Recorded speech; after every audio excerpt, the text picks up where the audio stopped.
Abra sua Bíblia comigo no Evangelho de Mateus, no capítulo 26. Eu gostaria de pedir agora que você se aquietasse, que você colaborasse com o corpo de diaconia, fazendo nesse momento e desse momento de palavra um momento de muita reverência.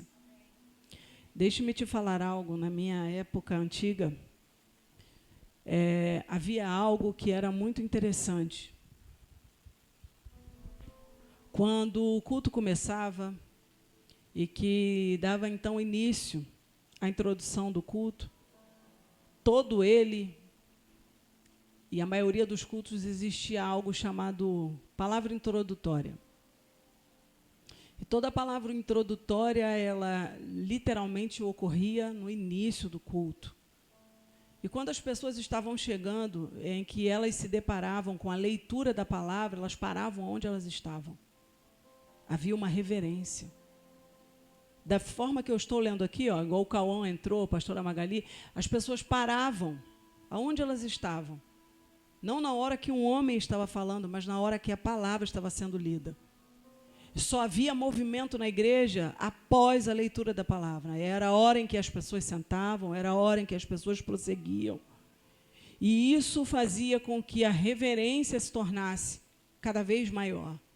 Então, deixe-me te falar, nós estamos agora, no momento da palavra, é a hora que Deus ele vai direcionar a tua vida, Ele vai te trazer direções para a sua semana, para o seu mês. Então, é importante que você perceba o que Deus vai falar conosco. Então, eu trouxe uma palavra hoje específica, creio eu, que muito objetiva e prática, simples. E é uma noite em que nós precisamos de tomar decisões. Nós precisamos decidir como nós iremos viver o nosso ano de 2025.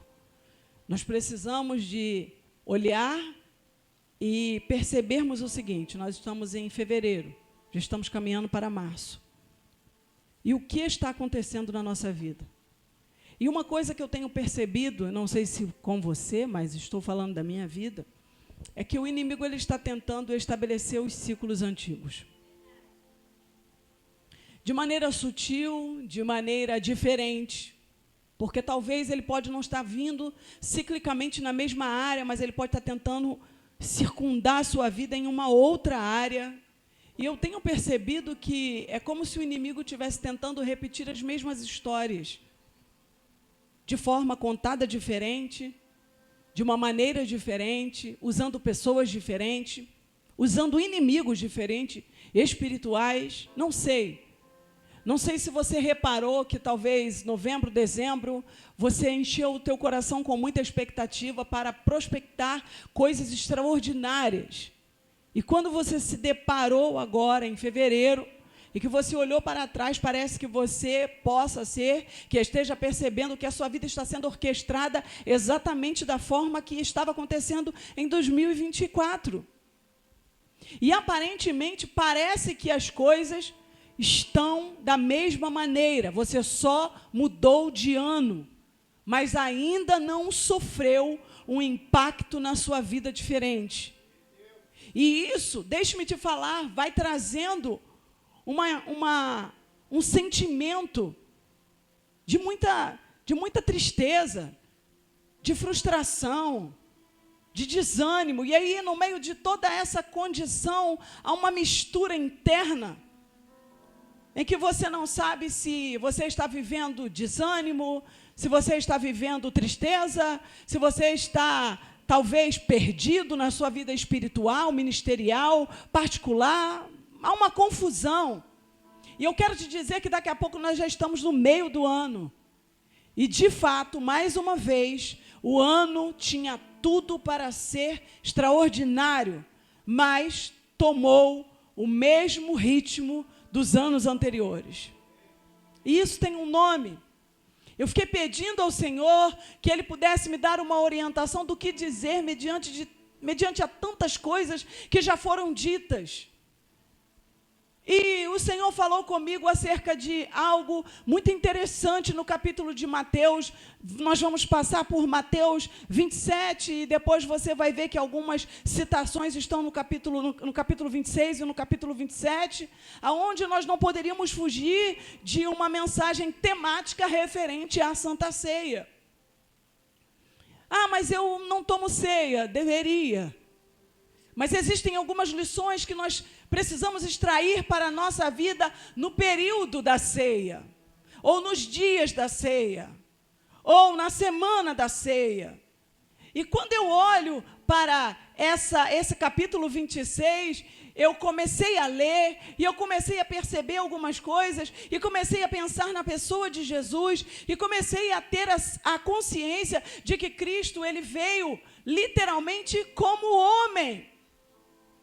E quando nós formos ler, e quando você me ouvir falar, você precisa ter na sua mentalidade que nós estamos falando de um Cristo ressurreto, mas no momento em que falarmos dele, biblicamente, nas citações, estamos falando de um homem que veio, como eu e você, dotado de sentimentos, de emoções. E quando você vai lendo esse capítulo todo, você vai perceber um cenário, e eu fiquei alguns minutos observando, tentando perceber, tentando imaginar como deve ter sido esse período, até o período posterior à crucificação. E eu falei, meu Deus, como que Jesus, ele conseguiu administrar, ele conseguiu gerenciar, ele conseguiu dar ritmo. Como que ele conseguiu gerenciar? Como que ele conseguiu prosseguir? Como que alguém consegue ter uma sã consciência mediante de fatos conhecidos, fatos esses que não serão evitados? Como alguém consegue olhar a narrativa do que já estava pré-definido? Irmãos, esses dias eu estava orando e o Senhor falou algo tremendo comigo.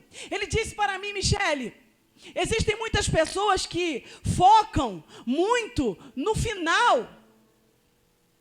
E elas se esquecem que quando eu começo, eu já terminei. E eu disse, Senhor, como? E o Espírito Santo falou comigo, o início, dentro de todo o início, já está contido o fim de um ciclo. Em Gênesis, no capítulo 1, 2, e você vai percorrendo, lá, no início de toda a criação, no início de toda aquela beleza, em que tudo se estabelece, tudo se desenvolve, já havia sido consumado um plano, no início. Então, aquilo que para nós é apenas o começo, para ele já iniciou e já terminou. Não há nada que ainda será programado, projetado, escrito, definido, porque a realidade é que no início o Senhor havia dito que haveria um que iria nascer da mulher, e esse esmagaria a serpente. Então, em um plano inicial em que aparentemente tudo que estava projetado para ser perfeito já tinha tido um final drástico, o final já não era o final, porque a realidade é que o final já havia sido determinado, que aquilo que estava aparentemente sendo projetado para dar errado já tinha um plano definido para o final. Então, no início, o fim já estava definido. Profeta, o que você está querendo dizer? Eu estou querendo dizer que quando nós temos um coração imergido nele, por pior que sejam os dias, por mais difíceis que sejam as circunstâncias, nós precisamos aquietar o nosso coração e saber que no início já existe o final, e o final já está determinado. E por isso eu consigo compreender como que Jesus, ele teve tanta gerência em meio a tantas situações difíceis. O que é difícil para mim, para você, é compreender e enxergar o que está dito no início, que ainda não foi compreendido.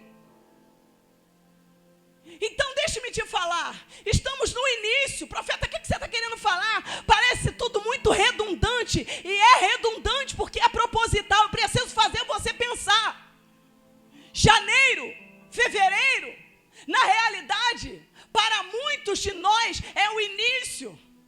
Só que é muito apontativo, porque as nossas escolhas, as nossas decisões, aquilo que nós vamos fazer nesses 2 ou talvez nesses 3 meses, serão determinantes para todo um ano. Então acorda nessa noite, porque decisões adiadas nesse período trimestral vão comprometer todo o seu 2025. Quer ver? Eu vou te dar exemplos práticos. Não sei se eu estudo, não sei se eu paro, não sei se eu prossigo, não sei se eu tranco, não sei se eu vou, não sei se eu trabalho. O tempo está passando. Se você não decide agora, até o carnaval, é possível que você perca o ano e perca o semestre. E aí você vai adiar aquilo que era para o início, para um semestre. E possa ser que no semestre você já tenha outras prioridades que foram estabelecidas pela necessidade, não pela decisão. E agora acabou. O ano já foi. Como assim? Mas são 6 meses? Sim, mas o ano já acabou. Porque você não vai conseguir alterar aquilo que era para ter sido definido nos 3 primeiros meses do ano. Então deixa eu te falar uma coisa. Jesus, ele estava em uma situação em que ele precisava passar por esse início, mas ele já sabia o que aconteceria no final. Porém, houve uma manifestação que não o impediu, e é sobre isso que nós vamos falar nesses curtos minutos. Jesus não deixou ser, permanecer, ou estar, ou ficar neutralizado. Eu estou olhando, estou vendo uma onda de neutralidade. As pessoas estão rodando, totalmente neutralizado em uma tranquilidade trimestral. Olhamos, vemos 10 meses, olhamos no relógio e pensamos, vai dar tempo. E vai dar tempo. Enquanto isso, o teu inimigo, o meu inimigo, ele está prospectando, ele está organizando uma neutralização. Ele está projetando te neutralizar. Outros já estão neutralizados. Mas como você pode dizer isso se é o início do ano? Pelo que se diz. Porque existem situações que não nos neutralizam apenas as pernas. Existem situações que nós já estamos neutralizados há muito tempo pelo que falamos. Muitas vezes a neutralização não está nos passos que você vai dar ou você vai deixar de dar. A neutralidade, a neutralização, ela está tão impregnada no meio da igreja que as pessoas estão abrindo mão de tudo por qualquer coisa. Tudo é motivo. E o que é isso? É o diabo? E o que é isso? É macumba? E o que é isso? Não. Não é o diabo, não é a macumba, não. Isso é uma condição que pode estar sendo orquestrada pelo diabo, mas ele descobriu a forma de impedir você de alcançar os maiores sonhos e os maiores projetos que Deus liberou para a sua vida. De que maneira? Te neutralizando. O que significa a palavra neutralizado? A palavra neutralizado significa alguém que foi tornado nulo. Significa alguém inativo. Significa que alguém perdeu a força e a serventia. Significa alguém que será ou foi inutilizado. Tem muita gente que está tornando tornou-se nulo. Tem muita gente que está com aparência de ativo, mas já se tornou inativo há muito tempo. Obra inativa, prédio inativo, estrutura inativa.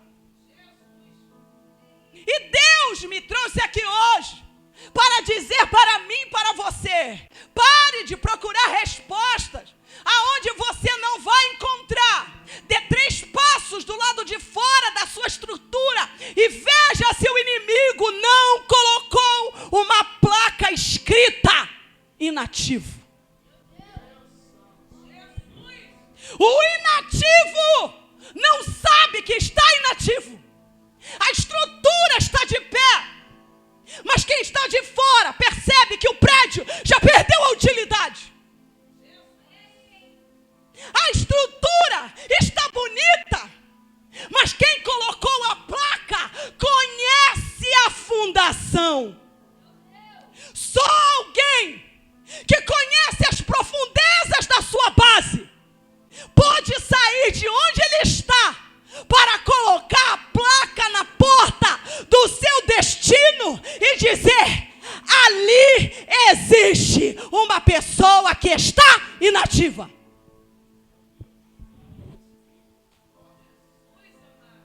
Sabe o que eu vim te fazer hoje? Chamar você para bater uma revista do lado de fora, olhar a sua estrutura do lado de fora, pedir alguém para olhar a sua estrutura do lado de fora e ter a coragem de ouvir o que essa pessoa vai te dizer. Será que algo em mim tornou-se inativo? Eu não sei se você vai glorificar, mas hoje é uma noite de Santa Ceia. E eu percebo uma pessoa que tinha tudo para se tornar nulo, mas cumpriu o propósito, com louvor, desde a trama até a morte. Talvez uma dor está te tornando inativo. Talvez uma traição está te tornando inativo. E nós responsabilizamos ao diabo. Talvez uma dívida está te tornando inativo. Talvez uma falta de resposta está te tornando inativo. Talvez você está como alguns. Deus.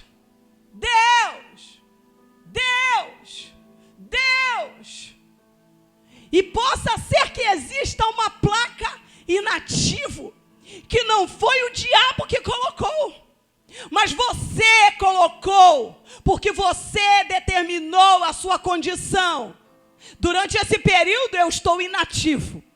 Durante esse período eu não vou poder. Durante esse período não tem condições. Então deixa eu te falar uma coisa.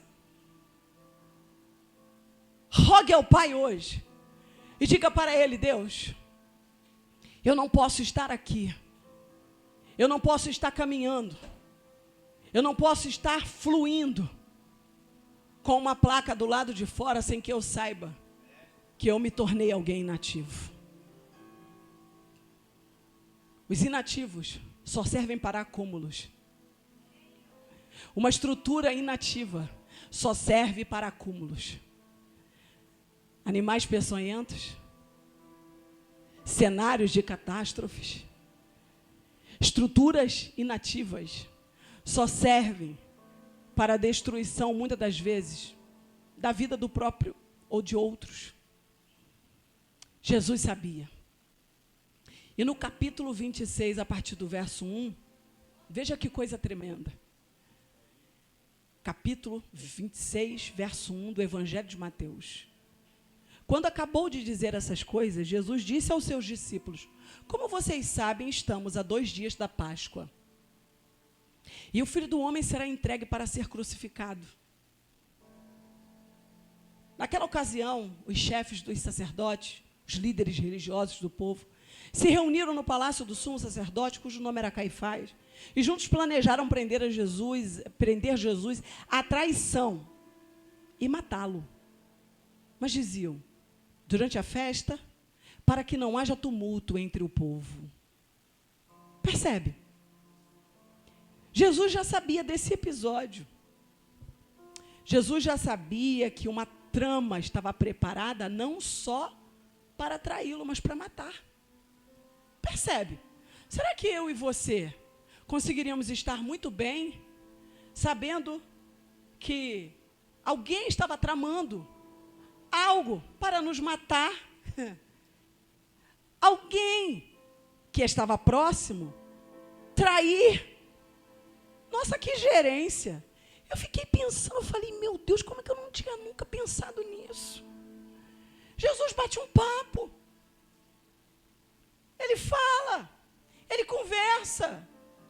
E o que é pior, a trama ela tinha sido tão orquestrada com requinte de crueldade, que eles disseram, nós não podemos matar ele num ambiente comum, a gente tem que matar ele quando estiver tendo festa, para ninguém ouvir os gritos. Sabe aquela maldade com um requinte a mais? Para que ele não tenha chance. E eu fiquei olhando e falei, meu Deus, como que deve ter sido difícil para Jesus? Por que ele não ficou neutralizado pelas circunstâncias? Por que ele não foi impedido? Porque muito menos do que isso eu já fiquei. Por muito menos que isso eu já parei. Por muito menos que isso eu já quis jogar tudo para o alto. Por muito menos que isso eu já tive vontade de parar. Como que alguém tenha consciência disso e continua, progride? Perceba. Depois você vai folheando na sua Bíblia, aí deve ter os subtítulos. Mediante a esse primeiro versículo, percebe que para por aí? Não. Olha só. Jesus enfrenta a trama para matá-lo. Jesus é ungido para o sacrifício. Jesus passa pelo pacto da traição. Jesus, a ceia da Páscoa, ela é tratada, ela é falada, as instruções vão sendo dadas como que uma despedida. Jesus revela o traidor. Jesus então ceia e ele diz o que haveria de acontecer posterior à ceia. Jesus prediz a traição de Pedro. Jesus ora no Getsêmani. Jesus é traído, Jesus é preso. Jesus vai diante do tribunal. Jesus é levado a Pilatos. Pilatos lava as mãos. Jesus é humilhado, é agredido. Jesus é então crucificado. Percebe quantas coisas aconteceram do capítulo 26, versículo 1, até o período da crucificação? E eu fiquei me perguntando, Mateus, capítulo 26, verso 39, no meio do processo, presta bem atenção nisso aqui, essa palavra ela é instrutiva, no meio do processo, indo um pouco mais adiante, prostrou-se com o rosto em terra e orou, meu Pai, se for possível, afasta de mim este cálice. Contudo, não seja como eu quero, mas sim como tu queres. E eu falei, meu Deus, por que Jesus, então, ele pede no Getsêmani? Por que ele não pede no início? Por que esse versículo ele não vem ali, logo para o início? O início da trama, o período e o percurso de que lá já estava tudo sendo orquestrado e isso não poderia ser alterado. Por quê? Porque no meio ou não porque mais próximo então do período da crucificação. Por quê? E quando eu pergunto isso ao Espírito, o Espírito Santo ele fala comigo, perceba que esse é o único momento em que Jesus ele abre o coração e ele diz que ele está com uma profunda tristeza. É um período em que ele está angustiado.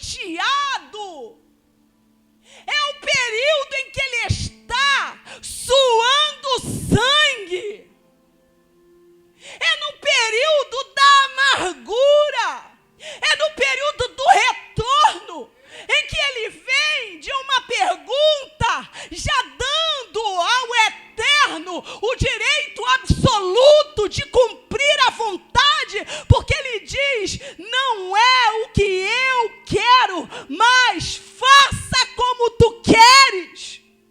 E quando ele diz faça como tu queres, ele era trino com o eterno, e ele sabia que quando ele disse faça como tu queres, já estava decidido, seria um pedido inalterado. Eu não sei se você está entendendo a profundidade, mas o período em que o inimigo teve a oportunidade para neutralizá-lo é no período da dor, é no período da fragilidade, é no período em que ele abre o coração com uma extrema sinceridade. E posterior a isso, o golpe não poderia ter sido pior, porque quando ele sai do período da dor, ele se depara com um amigo dormindo.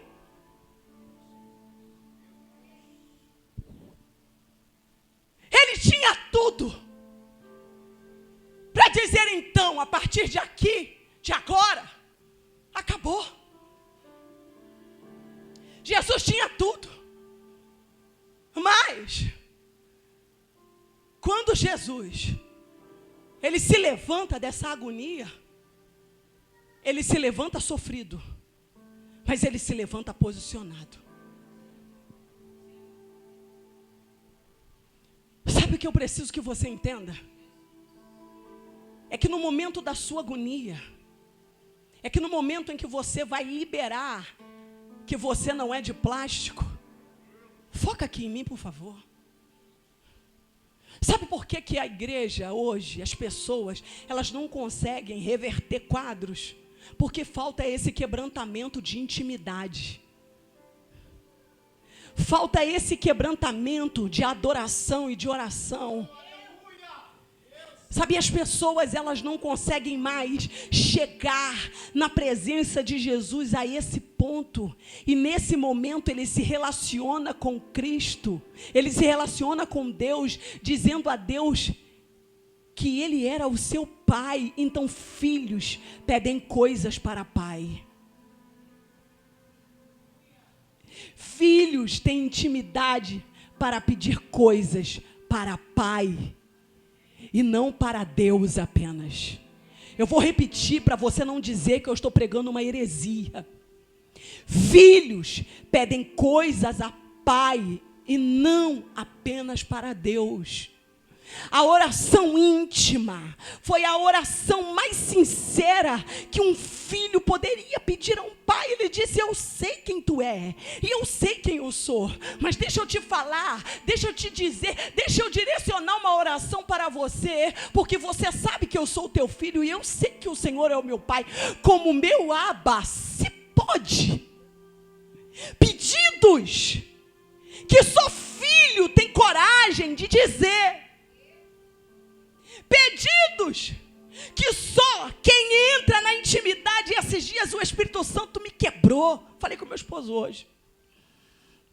Eu estava passando por uma situação e o Eterno falou comigo: sabe qual é o seu problema?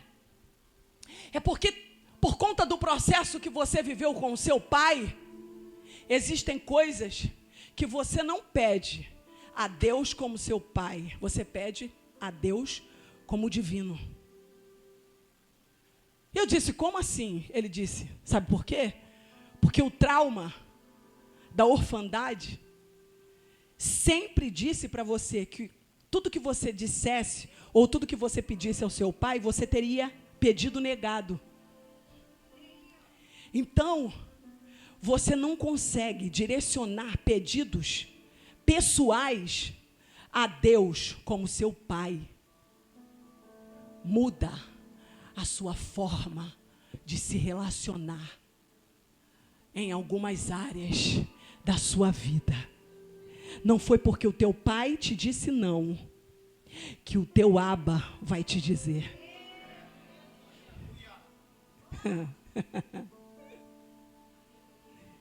Agora, é fácil transmitir, mas foi difícil de sentir. Então, Quando eu vejo esse relacionamento, eu disse, é um relacionamento de pai com filho. Ele conseguiu entrar nessa intimidade. Sai dali. Levanta. E vai. E eu entendo que, hora nenhuma, a dor, o desgaste, o processo, neutraliza e paralisa Jesus. Bate no ombro do seu irmão e diga para ele, vai apertar mais um pouco essa palavra. O cenário era de morte inalterável, mas o final seria vida. O cenário pode ser, no primeiro momento, inalterável.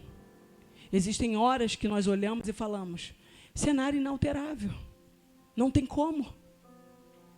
Só que o diabo trabalha, presta bem atenção aqui, irmãos. O diabo trabalha com o oposto. Ele vai tentar mostrar para você que é morte. Porque ele sabe que o fim está no início. Se ele paralisa o teu começo, ele neutraliza o teu final. O cenário era de morte, mas o final seria a vida. Por isso Jesus consegue passar por Mateus capítulo 26, verso 1, verso 2, verso 3, verso 4, verso 5. Ele vai passando até o capítulo 27, até o período da crucificação, porque Jesus sabia que o início era, o cenário era dor, mas que as coisas teriam um final diferente. Presta atenção no que eu vou te falar. O inimigo pode estar sussurrando hoje no teu ouvido. Ele pode estar querendo dizer, olha, não tem espaço para você. Mas o que eu vim aqui hoje, tentar de alguma maneira fazer você entender, é que o Senhor está te procurando. Vou repetir, o Senhor está te procurando para contar para você, no início, a história que Ele tem para você. O inimigo pode estar agora dizendo para você, olha, janeiro já foi, fevereiro já está indo, acabou, e agora? E eu vim aqui te dizer, maior ou pior do que coisas, eu preciso que você entenda, que esse ano, de um jeito ou de outro, Deus vai te levantar. Sabe o que eu vim aqui te desafiar? É que quanto mais difícil estiver a sua vida, mais você precisa ser intenso em vida com Ele. As pessoas estão neutralizadas em áreas da sua vida porque outras não estão dando certo. Então, se o casamento não está legal, eu não prossigo. Se a minha vida financeira não está legal, eu não prossigo. E esse é o problema dessa geração. Essa geração não consegue caminhar sentindo dor. Essa geração não consegue caminhar sofrendo. Essa geração não consegue caminhar sangrando. Essa geração não consegue orar com feridas abertas. Não, essa geração não consegue falar com Deus quando Deus não responde. Eu falo com Deus. Se Deus não me respondeu, eu não insisto em um diálogo. Eu não consigo fazer em Deus, eu não consigo ser em Deus, porque minha vida está toda paralisada, eu preciso resolver as coisas da minha vida para que depois eu consiga ser alguém nele, para Ele. Deixa eu te falar, se você ficar esperando tudo na sua vida entrar em ordem para que você possa ser nele, fazer para Ele, ser por Ele, você não vai cumprir o seu propósito na terra. Enquanto os crentes estão sofrendo dentro da igreja, os filhos das trevas estão dando sangue, estão vendendo a alma, estão se preparando nas faculdades, estão se preparando financeiramente, eles estão se ocupando para tomar o território, eles estão se ocupando para entrar nos palácios, eles estão se preocupando, estão se equipando para entrar nas vielas, porque eles sabem que eles têm Mas os filhos de Deus, que têm potencial, que receberam um livro de destino no início, estão dentro da igreja, paralisados, sentados, agoniados, angustiados, endividados, quebrado, amargurado, com um casamento talvez fracassado, com a vida financeira ruim, com a vida espiritual pior ainda, esperando Deus mudar o final. E eu vim aqui te dizer, o final não vai ser modificado, porque no início Deus já havia concedido a mim e a você a vitória para tudo que você precisa fazer. Então nessa noite, por essa palavra, eu vim aqui te dizer, sabe o que está faltando na tua vida? Ocupação espiritual. Sabe o que está faltando na tua vida? Entrega espiritual. Sabe o que está faltando na tua vida? Não é dizer, eu não sei como eu saio disso. Está faltando você se levantar do meio da agonia, do meio do choro e dizer, Deus, se for possível, passa de mim esse cálice, mas se não for, eu não sei para que ele vai servir. Não sei se ele vai servir para outros casamentos, não sei se ele vai servir para que eu escreva um livro, não sei se ele vai servir para que eu possa ser uma boca de Deus. Sei de uma coisa, eu vou prosseguir do jeito que eu estou, eu vou prosseguir sangrando, eu vou prosseguir triste, eu vou prosseguir da forma que eu estou. Acontece que é o seguinte, 2025, as coisas não vão parar, as coisas não vão morrer. Levanta a tua voz hoje, dê um brado para o seu inimigo, diga para ele, o meu início pode ter um prenúncio de morte, mas o final será a ressurreição. O final será a ressurreição. Eu rompo com as catatumbas, eu rompo com os grilhões, eu rompo. Vamos romper, igreja, vamos romper, igreja, vamos mandar esse inimigo, vamos arrancar essa placa de inutilizado, vamos arrancar, vamos avançar.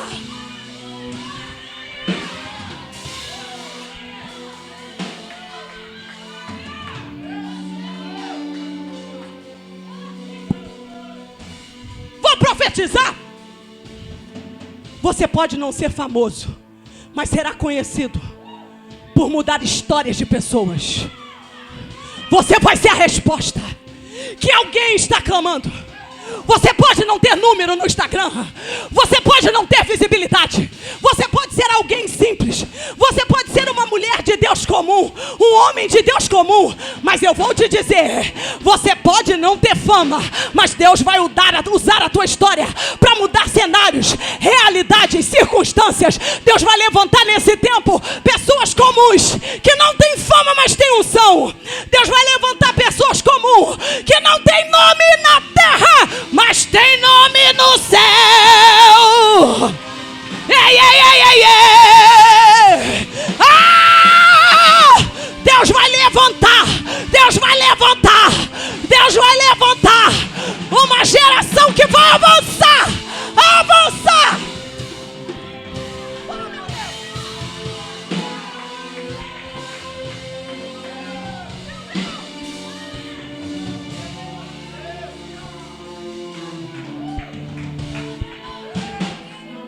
Tudo que o diabo tenta parar ou matar, é porque ele sabe que se ele não te parar, você vai parar ele. Ou ele te para no início, ou você para ele no final.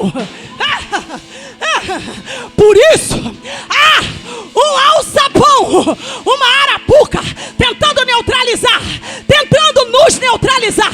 Mas eu vou te falar o seguinte por essa palavra: hoje você vai parar o seu inimigo. Ele não te para mais, ele não te para mais, ele não me para mais. Fechamos o ciclo, prossigamos.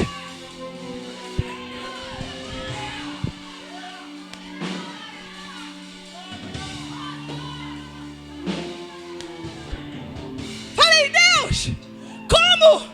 Que gerência é essa? Vamos crucificar aquele homem. Vamos lavar as mãos.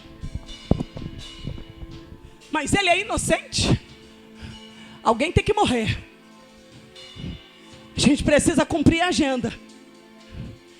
Tudo bem? Vamos matar ele assim mesmo.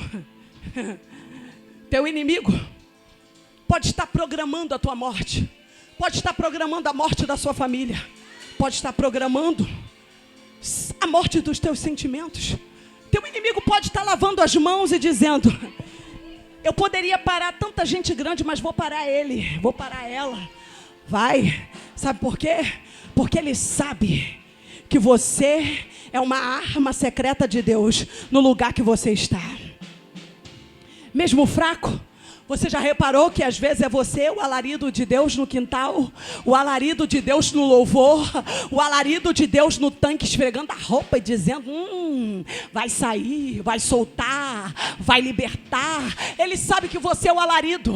Do outro lado tem uma mulher desesperada, chorando, dizendo que não sabe o que faz, e você está desse lado de cá, caindo os pedaços, dizendo: vai, não para não, o Senhor é contigo, eu sou contigo. Eu acredito em você. Você vai vencer. Eu acredito no que Deus vai fazer. Eu acredito na sua alegria mesmo estando triste. Eu acredito na força que você tem mesmo não tendo força. Eu acredito no potencial que você tem, mesmo os meus, ou mesmo o meu potencial estando em dúvida. Por quê? Porque eu entendi que eu sou um instrumento de Deus na terra. E instrumentos polidos são instrumentos que o próprio Eterno posiciona. Eu vim aqui anunciar para aquelas pessoas que talvez são instrumentos de Deus, mas estão instrumentos com falta de polimento. O Eterno me mandou te dizer o seguinte: existe algo que é um polidor de instrumentos.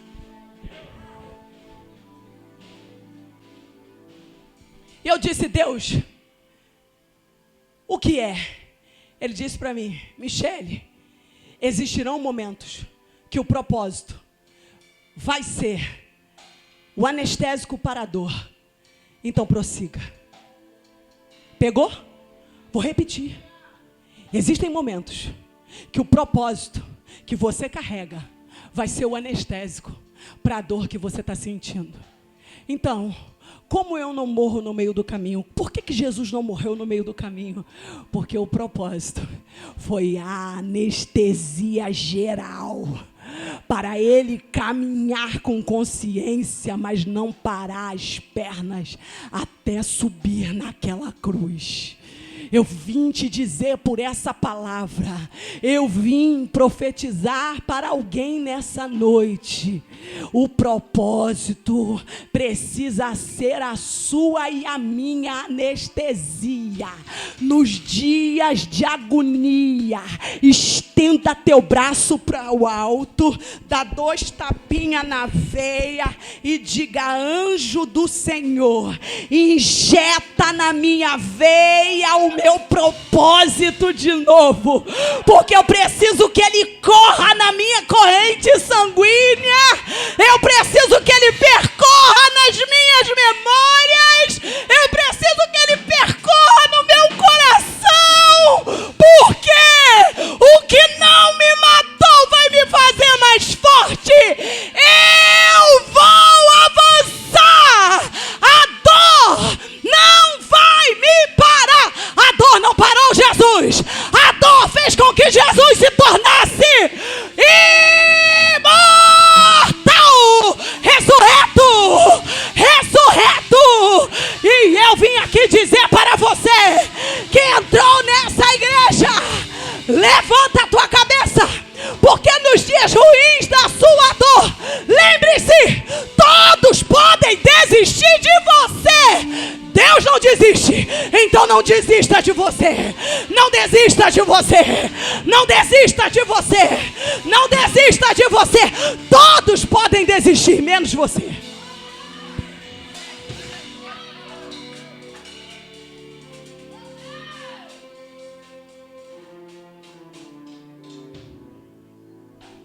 Eu sinto uma força do alto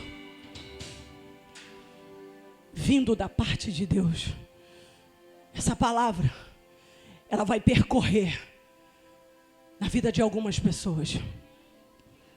Quando você chegar do outro lado, entenda Todos passaram. Jesus chegou até a cruz. E no período em que ele chega na cruz, ele chega sozinho.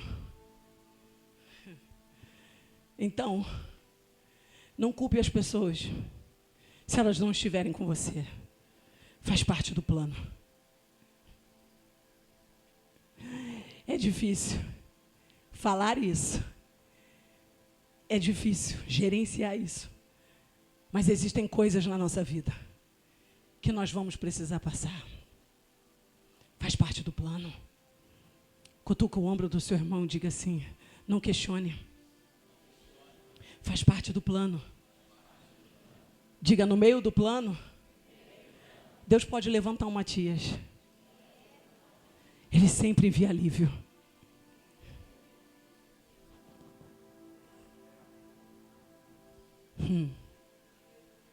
Depois que você passar por esse período, olhe para a sua vida e diga a Deus: obrigado pelo que eu vivi. Porque vai ter gente que vai ter o meu contato, mas nunca mais vai ter o meu acesso.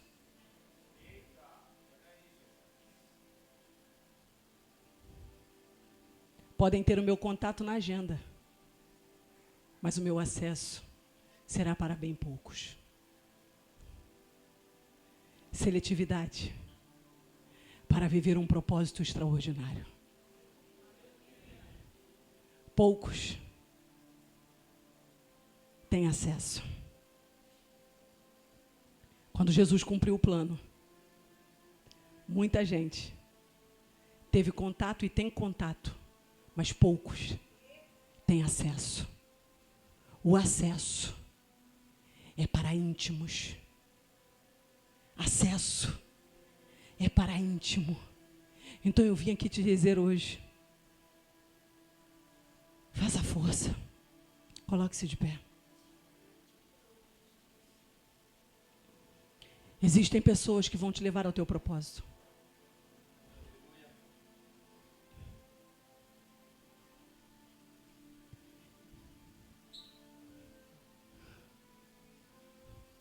Eu falei isso aqui há um tempo atrás, mas eu sinto de compartilhar isso de novo.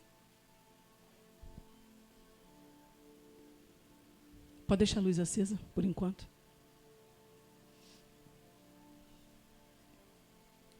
Diga comigo assim: eu me recuso a fazer parte da estatística. Eu estou ouvindo e vendo pessoas toda hora adoecendo, morrendo. Jovens, novos, pessoas novas estão perdendo a sua vida. E o Senhor falou algo tremendo comigo aqui. Ele disse para mim assim: olha, não deixe ninguém te fazer de herói depois que você já estiver morta. Vou repetir. Mas o que isso tem a ver com a ceia? Tudo.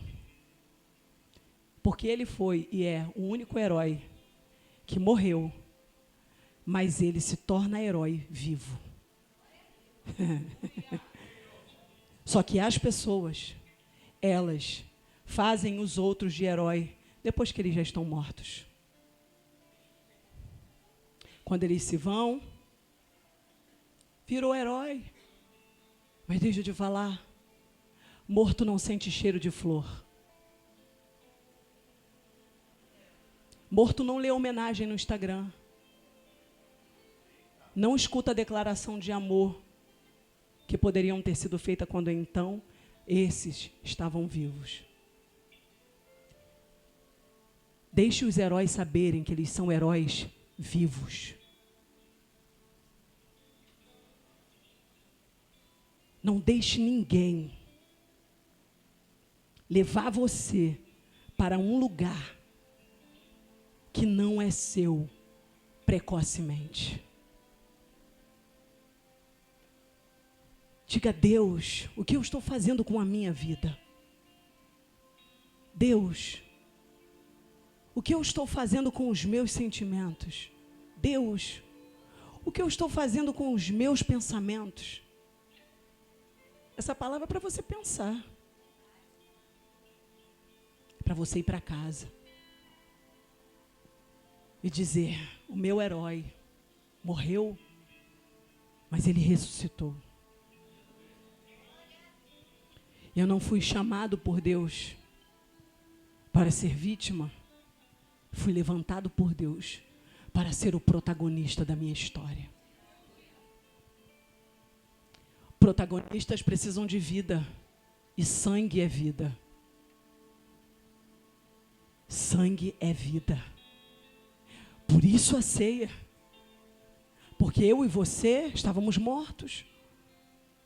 O sangue de Cristo, ele vem através do corpo, através do sangue, e o sangue dele nos traz vida.